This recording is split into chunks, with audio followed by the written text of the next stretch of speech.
ruang, waktu, dan hari ini. Benarkah ruang ini ada? Dan benarkah kita sedang berjalan di dalam waktu?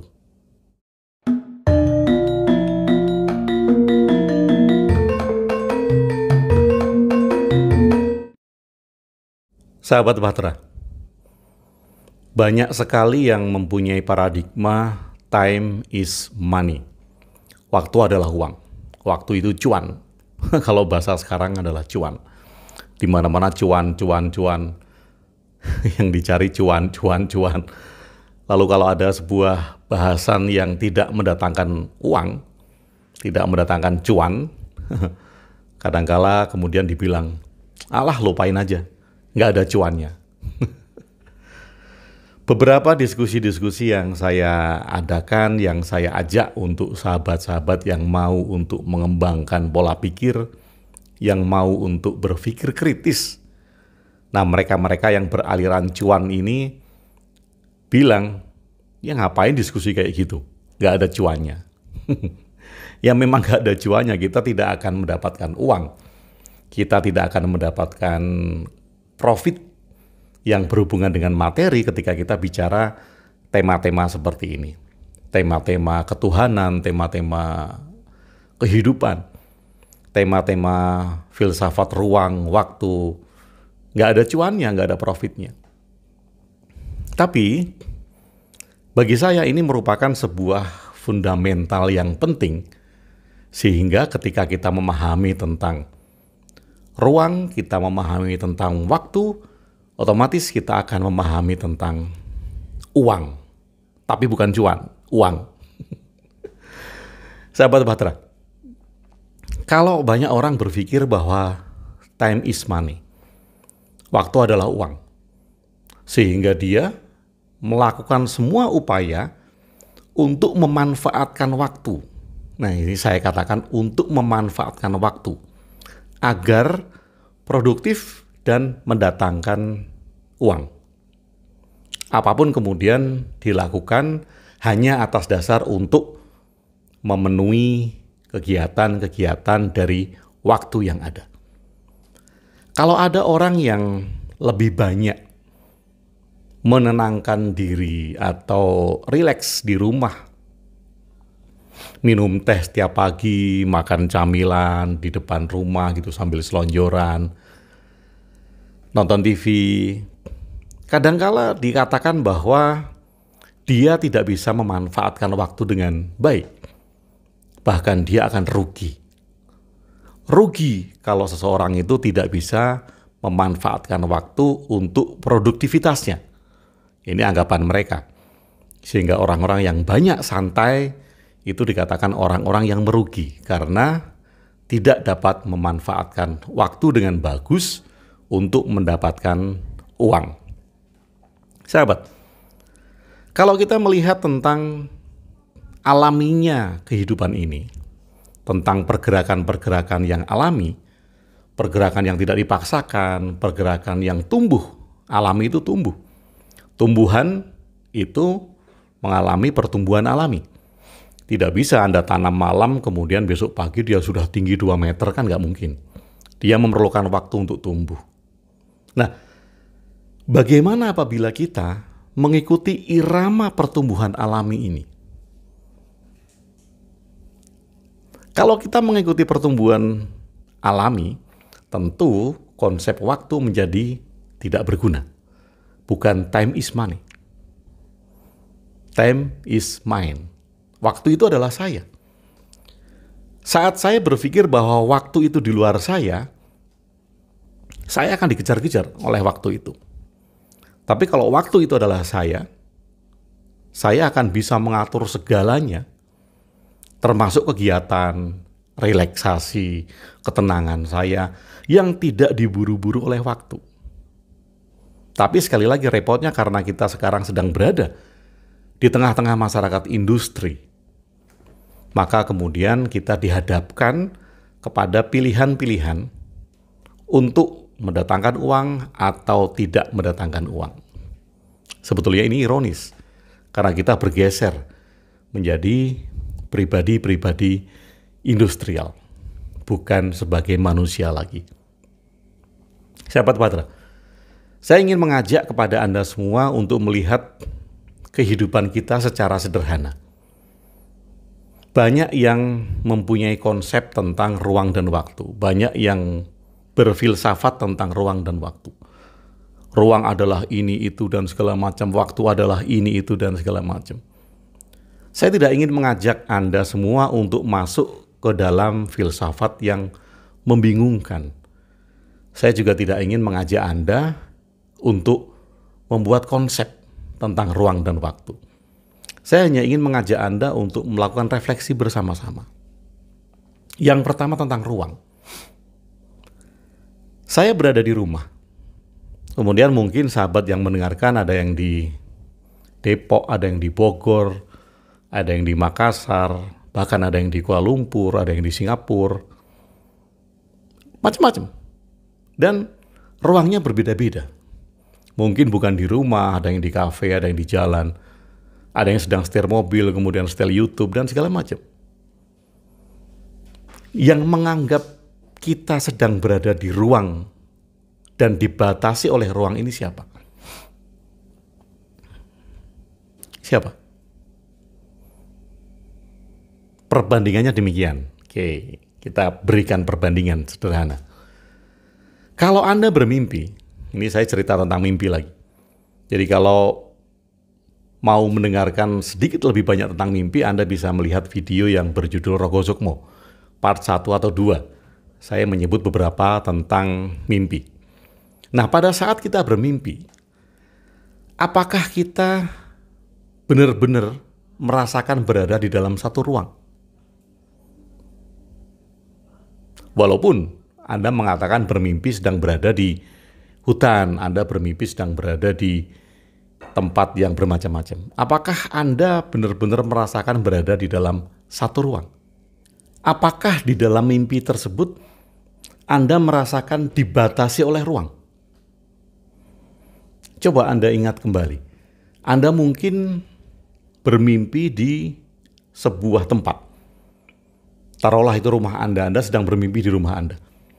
Kemudian tiba-tiba tanpa ada aba-aba untuk berubah, tanpa ada sign untuk berbelok itu kalau kita naik motor. Tiba-tiba Anda bisa berada di hutan. Kemudian tiba-tiba Anda bisa berada di laut. Tiba-tiba Anda bisa berada di luar angkasa. Atau bahkan tiba-tiba Anda bisa berada di sebuah tempat yang tidak Anda kenali di alam mimpi. Artinya apa? Artinya Anda tidak terbatas oleh ruang. Anda tidak bisa dibatasi oleh ruang di dalam mimpi Anda. Sehingga Anda bisa berada di mana saja, dalam sekejap, dalam tiba-tiba.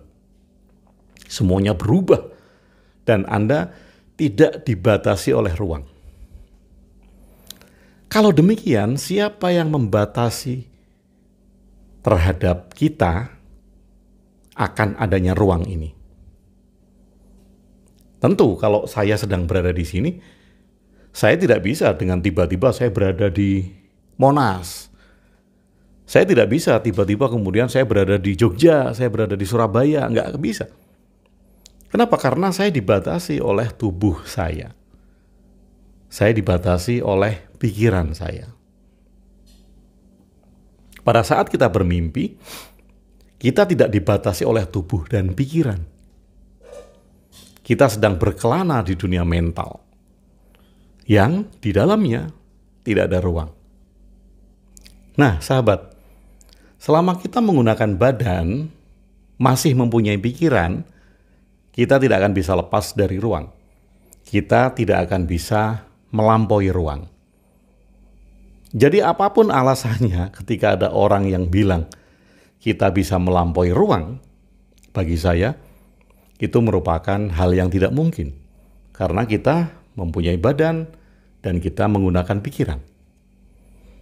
Kecuali kalau ada mesin yang bisa mengubah struktur fisik badan kita menjadi partikel-partikel yang lebih kecil. Sangat kecil, dan dia menjadi getaran. Ketika tubuh kita menjadi getaran, tentu kita tidak akan terbatasi oleh ruang lagi. Apakah alat itu akan ditemukan? Mungkin saja, karena masih merupakan kemungkinan. Manusia, ya ilmuwan-ilmuwan itu berpikir bahwa ketika partikel-partikel yang sangat kecil, yang hanya berupa getaran, bisa berpindah tempat dengan sangat cepat, lalu mereka mengasumsikan, wah ini tubuh manusia, kalau dia diubah menjadi sebuah getaran dari tubuh yang terlihat kita punya badan, badan dipecah menjadi tulang gitu, tulang dipecah menjadi sel, sel dipecah menjadi partikel-partikel yang lebih kecil, ada proton, ada elektron, ada neutron, kemudian dipecah lebih kecil lagi menjadi sub-sub partikel yang ada, sampai kemudian sebesar kuanta. Dalam dunia kuanta, di dunia kuantum, segala sesuatu menjadi tidak ada. Karena dia hanya berupa sebuah getaran-getaran yang sangat kecil sekali. Nah, di sana diasumsikan penciptaan itu bisa dimulai dengan sangat dasar dan bisa berpindah tempat dengan tidak terbatasi oleh ruang yang ada. Karena itu asumsi boleh-boleh saja. Ada orang yang mengatakan di salah satu komen video yang kemarin bahwa dia sangat yakin 5 tahun lagi akan ditemukan alat untuk transportasi waktu. Jadi saya berada di sini masuk ke alat bisa sampai ke Amerika, bisa sampai ke Eropa saat itu juga. Ya boleh-boleh saja karena kita tidak dibatasi oleh mimpi. Jadi manusia itu tidak dibatasi oleh mimpi, dia bisa bermimpi apa saja. Dia bisa berasumsi apa saja. Tapi film Back to the Future itu adalah film yang lama sekali. Tahun 80-an dimulai Back to the Future itu, dan sampai sekarang ide dari Back to the Future belum bisa diwujudkan sampai sekarang. Sahabat, kalau demikian, mari kita lupakan sejenak tentang bagaimana kita melampaui ruang dan waktu. Secara sederhana, kita akan bisa melampaui ruang. Secara sederhana ini ya, kita bisa melampaui ruang apabila kita di dalam kondisi penuh perayaan dan sukacita. Loh, apa hubungannya? Perayaan dan sukacita kok kita melampaui ruang? Contoh, Anda tinggal di rumah yang luas. Bahkan mungkin rumah Anda ada kolam renangnya. Ada kolam renangnya. Luasnya mungkin 1 kilometer persegi gitu ya. Jadi satu komplek perumahan itu rumah Anda sendiri. Luas banget. Luas sekali. Kemudian Anda menempati rumah itu dengan hati yang suntuk. Pikiran Anda ruwet. Hati Anda tersiksa, penuh permasalahan. Apa yang terjadi? Ruang yang sangat lebar tempat tinggal Anda itu Anda rasakan hanya selebar 2 meter persegi. Anda merasa dunia ini sempit, Anda merasa rumah Anda sempit. Kenapa? Karena pikiran Anda sempit, hati Anda sempit. Oke, saya menggunakan terminologi pikiran dan hati ya.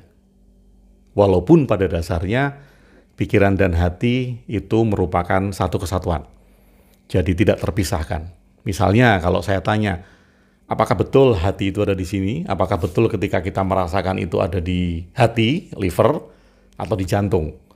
Kan ini menjadi sebuah kebingungan kalau orang bilang bahwa cobalah lihat hatimu sendiri. Loh, mana yang mau dilihat?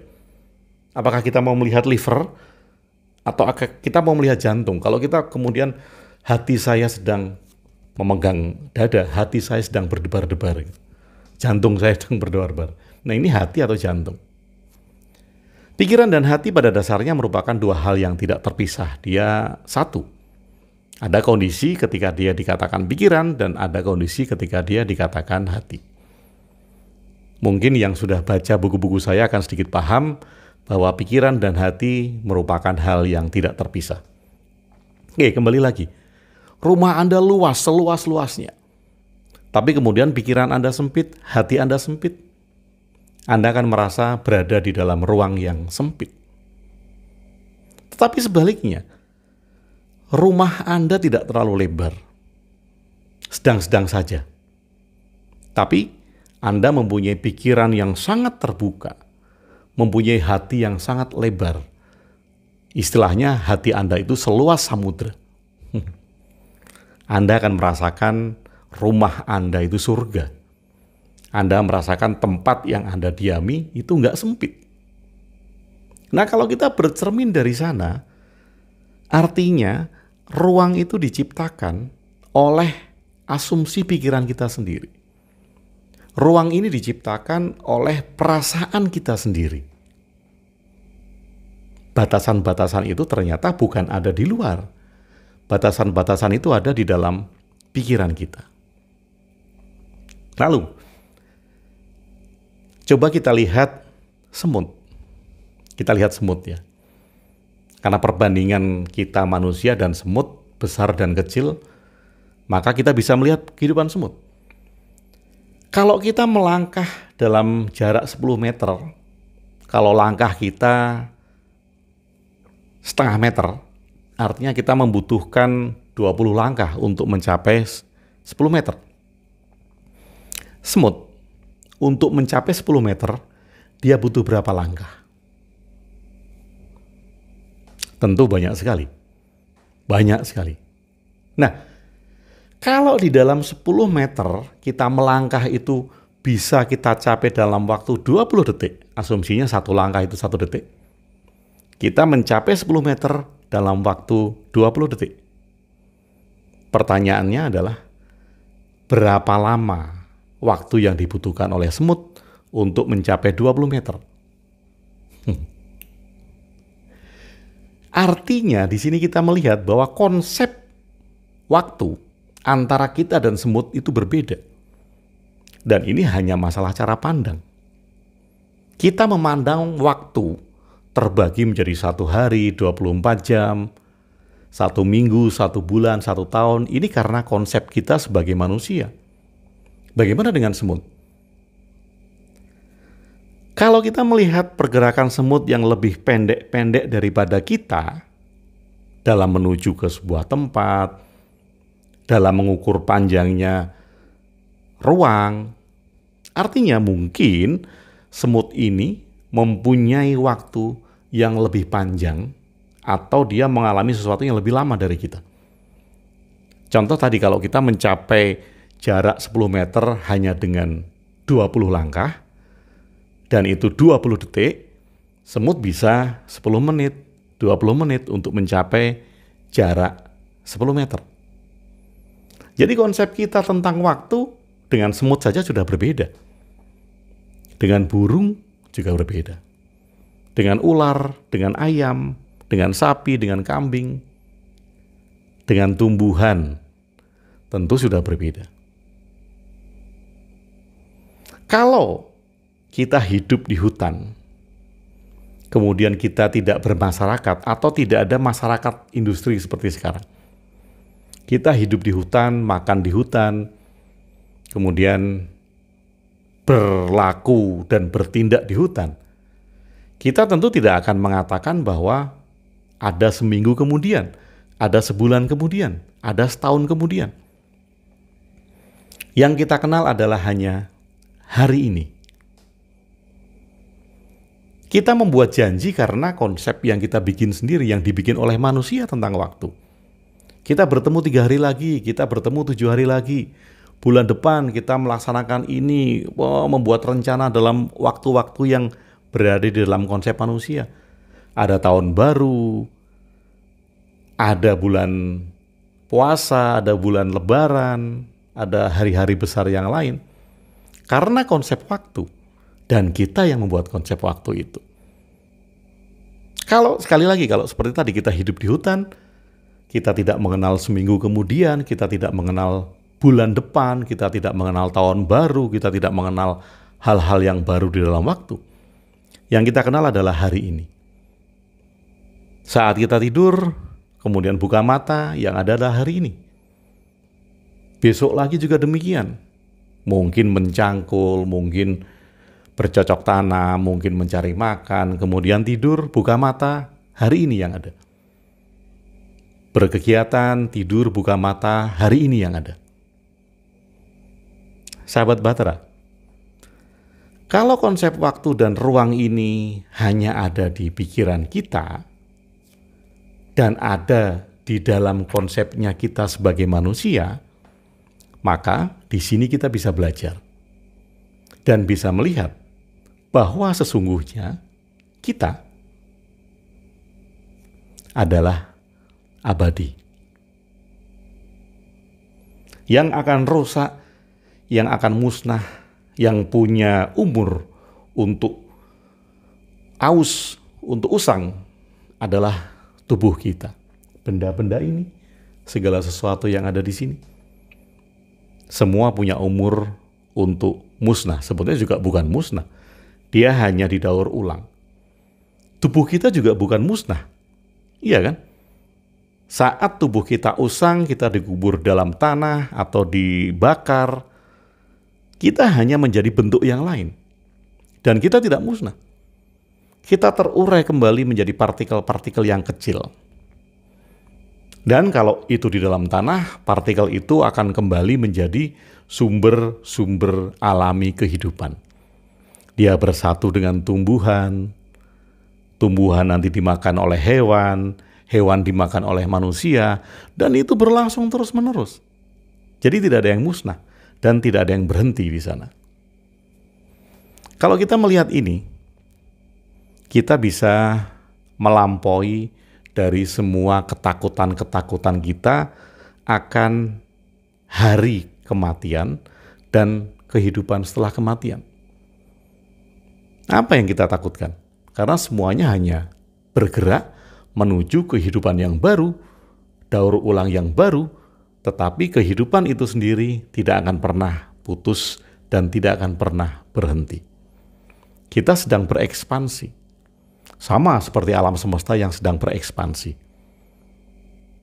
Dan para ilmuwan sekarang sedang menaruh asumsi bahwa alam semesta itu tidak berawal dan tidak berakhir. Sebetulnya mereka mau mengatakan bahwa kita itu juga tidak berawal dan tidak berakhir. Kita, kalau saya katakan kita itu siapa? Apakah nama? Apakah saya itu adalah nama saya? Apakah saya itu adalah Agung WB? Apakah saya itu adalah badan saya ini? Apakah saya adalah pikiran saya? Apakah saya adalah rambut saya? Apakah saya adalah identitas saya? Yang mana? Kalau kita kembali melihat tentang ruang dan waktu tadi, bahwa segala sesuatu itu daur ulang dan hanya berubah bentuk dari sesuatu yang kasar menjadi halus, makin halus, kemudian dia akan menjadi makin kasar, makin kasar lagi, demikian seterusnya, maka kita adalah abadi. Sahabat Bahtera, kembali kepada refleksi kita ketika bermimpi. Saat di dalam mimpi, ruang tidak ada, waktu tidak ada.